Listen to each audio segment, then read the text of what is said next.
नमस्कार। मैं साक्षी Sengar PL classes में एक बार फिर से आपका स्वागत करती हूँ प्रेमचंद की एक और नई कहानी के साथ, जिसका नाम है दफ्तरी। तो फिर बिना देरी किए कहानी की शुरुआत करते हैं। रफ़ाकत हुसैन मेरे दफ्तर में दफ्तरी था। 10 रुपये मासिक वेतन पाता था। 2-3 रुपये बाहर के फुटकर काम में मिल जाते थे। यही उसकी जीविका थी। पर वह अपनी दशा पर संतुष्ट था। उसकी आंतरिक अवस्था तो ज्ञात नहीं, पर सदैव साफ सुथरे कपड़े पहनता और प्रसन्न चित्त रहता। कर्ज इस श्रेणी के मनुष्यों का आभूषण है। रफ़ाकत पर इसका जादू न चलता था। उसकी बातों में कृत्रिम शिष्टाचार की झलक भी ना होती। बेलाग और खरी कहता था। अमलों में जो बुराइयां देखता साफ कर देता। इसी साफ गोई के कारण लोग उसका सम्मान हैसियत से ज़्यादा करते थे। उसे पशुओं से विशेष प्रेम था। एक घोड़ी, एक गाय, कई बकरियां, एक बिल्ली और एक कुत्ता और कुछ मुर्गियां पाल रखी थीं। इन पशुओं पर जान देता था। बकरियों के लिए पत्तियां तोड़ लाता, घोड़ी के लिए घास छील लाता। यद्यपि उसे आए दिन मवेशी खाने के दर्शन करने पड़ते थे और बहुधा लोग उसके पशु प्रेम की हंसी उड़ाते थे, पर वह किसी की ना सुनता था और उसका यह निस्वार्थ प्रेम था। किसी ने उसे मुर्गियों के अंडे बेचते नहीं देखा। उसकी बकरियों के बच्चे कभी बूचड़ की छुरी के नीचे नहीं गए और उसकी घोड़ी ने कभी लगाम का मुंह नहीं देखा। गाय का दूध कुत्ता पीता था, बकरी का दूध बिल्ली के हिस्से में जाता था। जो कुछ बचा रहता वह आप पीता था। सौभाग्य से उसकी पत्नी भी साध्वी थी। यद्यपि उसका घर बहुत छोटा था, पर किसी ने द्वार पर उसकी आवाज़ नहीं सुनी। किसी ने उसे द्वार पर झांकते नहीं देखा। वह गहनों कपड़ों के तगादों से पति की नींद हराम न करती थी। दफ्तरी उसकी पूजा करता था।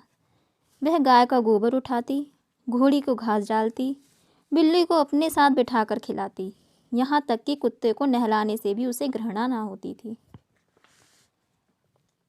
बरसात थी, नदियों में बाढ़ आई हुई थी। दफ्तर के कर्मचारी मछलियों का शिकार खेलने चले। शामत का मारा रफ़ाकत भी उनके साथ हो लिया। दिन भर लोग शिकार खेला किए। शाम को मूसलाधार पानी बरसने लगा। कर्मचारियों ने तो एक गांव में रात काटी। दफ्तरी घर चला, पर अंधेरी रात राह भूल गया और सारी रात भटकता फिरा। प्रातःकाल घर पहुंचा तो अभी अंधेरा ही था, लेकिन दोनों द्वारपट खुले हुए थे। उसका कुत्ता पूंछ दबाए करुण स्वर से करहाता हुआ आकर उसके पैरों पर लौट गया। द्वार खुले देखकर दफ्तरी का कलेजा सन्न से हो गया। घर में कदम रखे तो बिल्कुल सन्नाटा था। 2-3 बार स्त्री को पुकारा, किंतु कोई उत्तर ना मिला। घर भाएं भाएं कर रहा था। उसने दोनों कोठरियों पर जाकर देखा। जब वहाँ भी उसका पता ना मिला तो पशुशाला में गया। भीतर जाते हुए अज्ञात भय हो रहा था, जो किसी अंधेरे खो में जाते हुए होता है। उसकी स्त्री वहीं भूमि पर चित्त पड़ी हुई थी। मुंह पर मक्खियां बैठी हुई थीं। होंठ नीले पड़ गए थे। आंखें पथरा गई थीं। लक्षणों से अनुमान होता था कि सांप ने डस लिया है। दूसरे दिन रफ़ाकत आया तो उसे पहचानना मुश्किल था। मालूम होता था बरसों से रोगी है। बिल्कुल खोया हुआ, गुमसुम बैठा रहा, मानो किसी दूसरी ही दुनिया में है। संध्या होते ही वह उठा और स्त्री की कब्र पर जाकर बैठ गया। अंधेरा हो गया। 3-4 घड़ी रात बीत गई, पर दीपक के टिमटिमाते हुए प्रकाश में उसी कब्र पर नैराश्य और दुख की मूर्ति बना बैठा रहा, मानो मृत्यु की राह देख रहा हो। मालूम नहीं कब घर गया। अब यही उसका नित्य का नियम हो गया। प्रातःकाल उठकर मजार पर जाता, झाड़ू लगाता, फूलों के हार चढ़ाता, लोबान जलाता और 9 बजे तक कुरान का पाठ करता। संध्या समय फिर यही क्रम शुरू होता। अब यही उसके जीवन का नियमित क्रम था। अब वह अंतर जगत में बसता था। वह जगत से उसने मुंह मोड़ लिया था। शोक ने विरक्त कर दिया था। कई महीने तक यही हाल रहा। कर्मचारियों को दफ्तरी से सहानुभूति हो गई थी। उसके काम कर लेते, उसे कष्ट ना देते। उसकी पत्नी भक्ति पर लोगों को विस्मय होता था। लेकिन मनुष्य सर्वदा प्राणलोक में नहीं रह सकता। वहाँ की जलवायु उसके अनुकूल नहीं। वहाँ वह रूप में, रस में भावनाएं कहाँ, विराग में वह चिंता में उल्लास कहाँ, वह आशा में आनंद कहाँ। दफ्तरी को आधी रात तक ध्यान में डूबे रहने के बाद चूल्हा जलाना पड़ता, प्रातःकाल पशुओं की देखभाल करनी पड़ती है। यह बोझा उसके लिए असह्य था। अवस्था ने भावुकता पर विजय पाई। मरुभूमि के प्यासे पथिक की भांति दफ्तरी फिर दाम्पत्य सुख जल स्रोत की ओर दौड़ा। वह फिर जीवन का यही सुखद अभिनय देखना चाहता था। पत्नी की स्मृति दाम्पत्य सुख के रूप में विलीन होने लगी, यहाँ तक कि 6 महीने में उस स्थिति की चिन्ह विशेष न रहा। इस मोहल्ले के दूसरे सिरे पर बड़े साहब का एक अर्दली रहता था। उसके यहाँ से विवाह की बातचीत होने लगी। मियाँ रफ़ाकत फूले ना समाये। अर्दली साहब का सम्मान मोहल्ले में किसी वकील से कम ना था। उनकी आमदनी पर अनेक कल्पनाएं की जाती थीं। साधारण बोलचाल में कहा जाता था, जो कुछ मिल जाए वह थोड़ा है। स्वयं कहा करते थे कि तकाबी के दिनों में मुझे जेब की जगह थैली रखनी पड़ती थी।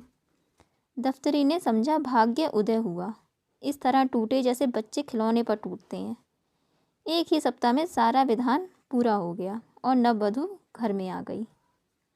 जो मनुष्य कभी एक सप्ताह पहले संसार से विरक्त, जीवन से निराश बैठा हो, उसे मुंह पर सहरा डाले घोड़े पर सवार नवकुसुम के भांति विकसित देखना मानव प्रकृति का एक विलक्षण विवेचना थी। किंतु एक ही अठवारे में नववधू के जौहर खुलने लगे। विधाता ने उसे रूपेंद्रियों से वंचित रखा था, पर उसकी कसर पूरी करने के लिए अति तीक्ष्ण वाकेंद्रियां प्रदान की थी।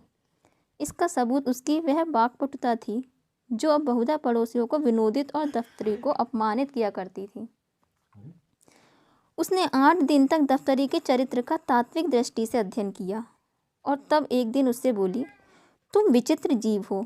आदमी पशु पालता है अपने आराम के लिए कि जंजाल के लिए। ये क्या है कि गाय का दूध कुत्ते पिए, बकरियों का दूध बिल्ली चट कर जाए। आज से ये सब दूध घर में लाया करो। दफ्तरी निरुत्तर हो गया। दूसरे दिन घोड़ी का रातें बंद हो गया। वह चने अब भाड़ में भुनने और नमक मिर्च से खाए जाने लगे। प्रातःकाल दूध से नाश्ता होता, आए दिन तस्मई बनती।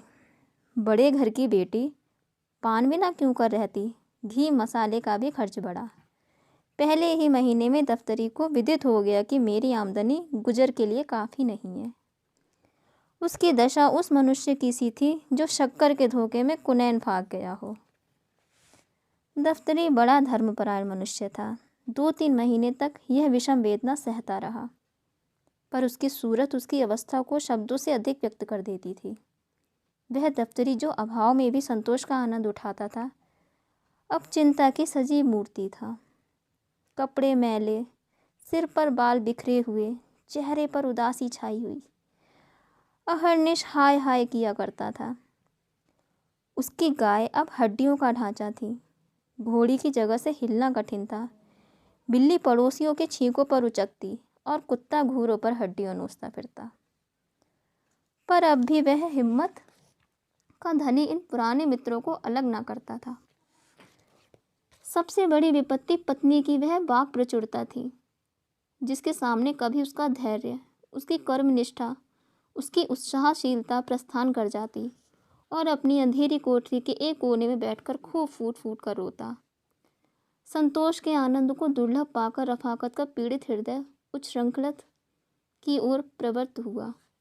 आत्माभिमान जो संतोष का प्रसाद है, उसके चित्त से लुप्त हो गया। उसने फाके मस्ती का पथ ग्रहण किया। अब उसके पास पानी रखने के लिए कोई बर्तन ना था। वह उस कुएं से पानी खींचकर उसी दम पी जाना चाहता था, जिससे वह जमीन पर बह ना जाए। वेतन पाकर अब महीने भर का सामान जुटाता। ठंडे पानी और रूखी रोटियों से अब उसे तस्कीन ना होती। बाजार से बिस्कुट लाता, मलाई के दोनों और कलमी आमों की ओर लपकता। 10 रुपए की भुगत ही क्या, 1 सप्ताह में सब रुपए उड़ जाते। तब जिल्दबंदियों की पेशगी पर हाथ बढ़ाता। फिर 2-1 उपवास होता, अंत में उधार मांगने लगता। शनै शनै ये दशा हो गई कि वेतन देनदारों ही के हाथों में चला जाता और महीने के पहले ही दिन कर्ज लेना शुरू करता। वह पहले दूसरों की मितव्ययिता का उपदेश दिया करता था, अब लोग उसे समझाते, पर वह लापरवाही से कहता, साहब आज मिलता है खाते हैं, कल का खुदा मालिक है। मिलेगा खाएंगे, नहीं पढ़कर सो रहेंगे। उसकी अवस्था अब उस रोगी सी हो गई थी जो आरोग्य लाभ से निराश होकर पथ्य अपथ्य का विचार त्याग दे, जिसमें मृत्यु के आने तक वह भोज्य पदार्थों से भली भांति तृप्त हो जाए। लेकिन अभी तक उसने घोड़ी और गाय न बेची, यहाँ तक कि एक दिन दोनों मवेशी खानों में दाखिल हो गईं। बकरियां भी तृष्णा व्याघ्र के पंजे में फंस गईं। पुलाव और जर्दे के चस्के ने नानबाइयों को ऋणी बना दिया था। जब उसे मालूम हो गया कि नगद रुपए वसूल न होंगे, तो एक दिन सभी बकरियां हाँक ले गया। दफ्तरी मुंह ताकता रह गया। बिल्ली ने स्वामी भक्ति से मुंह मोड़ा। गाय और बकरियों के जाने के बाद उसे दूध के बर्तनों को चाटने की भी आशा न रही, जो उसके स्नेह बंधन का अंतिम सूत्र था। हाँ, कुत्ता अपने पुराने सद्व्यवहारों को याद करके अभी तक आत्मीयता का पालन करता जाता था, किंतु उसकी सजीवता विदा हो गई थी। यह वह कुत्ता ना था जिसके सामने द्वार पर किसी अपरिचित मनुष्य या कुत्ते का निकल जाना असंभव था। वह अब भी भूखता था, लेकिन लेटे लेटे, और प्रायः छाती में सिर छिपाए हुए, मानो अपनी वर्तमान स्थिति पर रो रहा हो। या तो उसमें अब उठने की शक्ति ही ना थी, या वह चिरकालीन कृपाओं के लिए इतना कीर्तिगान पर्याप्त समझता था। संध्या का समय था। मैं द्वार पर बैठा हुआ पत्र पढ़ रहा था कि अकस्मात दफ्तरी को आते देखा। कदाचित कोई किसान सम्मान पाने वाले चपरासी से भी इतना भयभीत ना होगा, बाल वृंद टीका लगाने वाले से भी इतना न डरते होंगे। मैं अव्यवस्थित होकर उठा और चाहा कि अंदर जाकर द्वार बंद कर लूं, कि इतने में दफ्तरी लपक कर सामने आ पहुंचा। अब कैसे भागता। कुर्सी पर बैठ गया, पर नाक भौं चढ़ाए हुए। दफ्तरी किस लिए आ रहा था, इसमें मुझे लेश मात्र भी शंका न थी। ऋणेच्छुओं की हृदय चेष्टा उनके मुखाकृति पर, उनके आचार व्यवहार पर उज्ज्वल रंगों से अंकित होती है। वह एक विशेष नम्रता, संकोच में परवशता, जिसे एक बार देखकर फिर नहीं भुलाया जा सकता। दफ्तरी न आते ही बिना किसी प्रस्तावना के अभिप्राय कह सुनाया, जो मुझे पहले ही ज्ञात हो चुका था। मैंने रुखाई से उत्तर दिया, मेरे पास रुपए नहीं हैं। दफ्तरी ने मुझे सलाम किया और उल्टे पांव लौटा। उसके चेहरे पर ऐसी दीनता और बेकसी छाई थी कि मुझे उस पर दया आ गई। उसका इस भांति बिना कुछ कहे सुने लौटना कितना सारपूर्ण था। इसमें लज्जा थी, संतोष था, पछतावा था। उसके मुंह से एक शब्द भी ना निकला, लेकिन उसका चेहरा कह रहा था, मुझे विश्वास था कि आप वही उत्तर देंगे। इसमें मुझे जरा भी संदेह ना था, लेकिन यह जानते हुए भी मैं यहाँ तक आया, मालूम नहीं क्यों। मेरी समझ में स्वयं ना आता। कदाचित आपकी दयाशीलता, आपकी वात्सल्यता मुझे यहाँ तक लाई। अब जाता हूँ। वह मुँह ही नहीं रहा कि अब अपनी कुछ कथा सुनाऊं।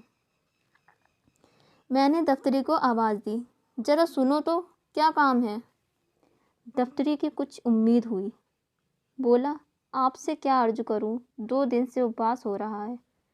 मैंने बड़ी नम्रता से समझाया, इस तरह कर्ज लेकर कै दिन तुम्हारा काम चलेगा। तुम समझदार आदमी हो, जानते हो आजकल सभी को अपनी फिक्र सवार रहती है। किसी के पास फालतू रुपए नहीं रहते, और यदि हो भी तो वह ऋण देकर रार क्यों लेने लगा। तुम अपनी दशा सुधारते क्यों नहीं। दफ्तरी ने विरक्त भाव से कहा, ये सब दिनों का फेर है, और क्या कहूँ। जो चीज़ महीने भर के लिए लाता हूँ, वह एक दिन में उड़ जाती है। मैं घरवाली के चटोरेपन से लाचार हूँ। अगर एक दिन दूध ना मिले तो महना मत मचा दे। बाजार से मिठाइयाँ ना लाऊं तो घर में रहना मुश्किल हो जाए। एक दिन गोश्त ना पके तो मेरी बोटियाँ नोच खाए। खानदान का शरीफ हूँ, ये बेइज्जती नहीं सही जाती कि खाने के पीछे स्त्री से झगड़ा तकरार करूं। जो कुछ कहती है सिर के बल पूरा करता हूँ। अब खुदा से यही दुआ है कि मुझे इस दुनिया से उठा ले। इसके सिवाय मुझे दूसरी कोई सूरत नहीं नज़र आती। सब कुछ करके हार गया। मैंने संदूक से 5 रुपए निकाले और उसे देकर बोला, ये लो, ये तुम्हारे पुरुषार्थ का इनाम है। मैं नहीं जानता कि तुम्हारा हृदय इतना उदार, इतना वीर रसपूर्ण है। गृहदाह में जलने वाले वीर रण क्षेत्र के वीरों से कम महत्वशाली नहीं होते। तो ये कहानी हमारी यहीं पर समाप्त होती है। मैं अब आपको अगली वीडियो में एक नई कहानी के साथ मिलती हूँ। तब तक हमारे चैनल को सब्सक्राइब कीजिए, लाइक कीजिए, शेयर कीजिए। धन्यवाद।